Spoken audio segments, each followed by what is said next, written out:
여기도 이슈 진행하도록 하겠습니다. 첫 번째 이슈는요.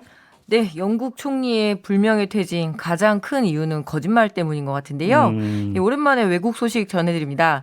이딴 추문과 거짓말 논란에 휩싸였던 보리스 존슨 영국 총리가 끝내 여당인 보수당 대표직에서 사임했습니다. 네. 존슨 총리는 코로나19 봉쇄 기간 동안 총리실에서 술 파티를 벌였다는 의혹이 사실로 드러났잖아요. 그래서 현직 총리로는 처음으로 경찰 조사를 받는 등 위기를 맞았는데 그래도 한 달 전에 있었던 당내 신임 투표에서 간신히 과반을 넘기며 위기를 돌파했는가 했는데 네. 장관들의 줄 사태로 내각 붕괴 위기까지 맞으면서 결국 3년여 만에 자리에서 물러나게 됐습니다. 이번에 장관들의 줄 사태를 야기한 건 바로 존슨 총리의 거짓말 때문인데요. 네.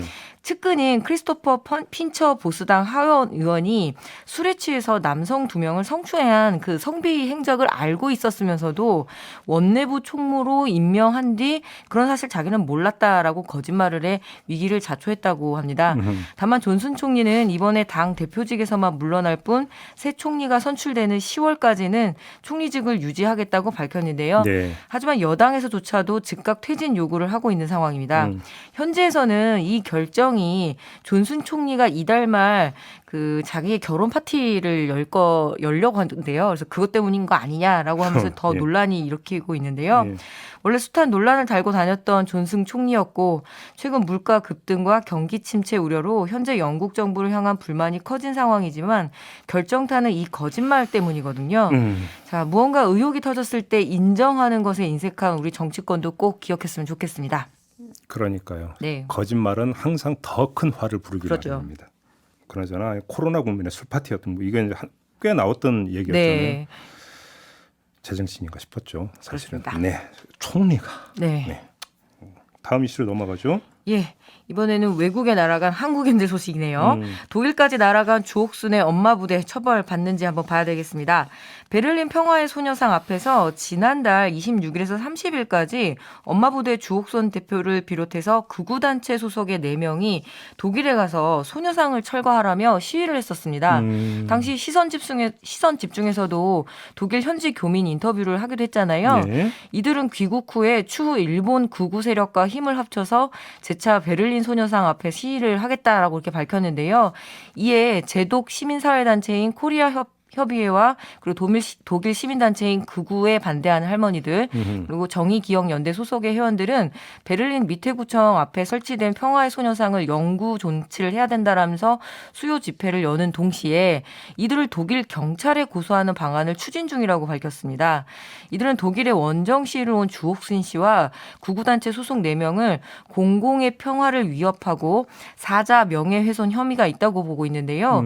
독일에서는 과거사 특히 나치 시대의 유대인 대학살을 부정하거나 또 유대인 대학살을 상기시키거나 피해자를 추모하는 이 기념비 앞에서 집회나 시위도 할 수 없는 상당히 강한 법을 갖고 있더라고요. 그래서 독일 형법에 또 특정 인구 집단에 대한 혐오를 선동하거나 그들에 대한 폭력적 또는 독단적 조처를 요구하는 행위 이런 것들에 대한 것들은 인간적 존엄성을 침해해서 공공의 평화를 위협하는 행위를 금지하고 있기 때문에 이번에 독일 경찰에 이런 고발에 대한 고려를 하고 있는 거죠. 네. 뭐 주옥순 씨와 극우단체 회원들이 이 사항에 해당하는지는 좀 봐야 되겠지만 코리아 협회를 비롯한 수요 집회 참여 단체들은 일본군 위안부 문제는 단순히 한일의 문제가 아니라 지금 우크라이나 등에서 벌어지고 있는 이 전시 성폭력과 여성 인권 문제의 상징이라면서 독일 미테구가 일본 정부와 극우의 철거 압박에 굴하지 말고 베를린 평화의 소녀상을 적극적으로 지켜달라고 촉구를 하고 있습니다.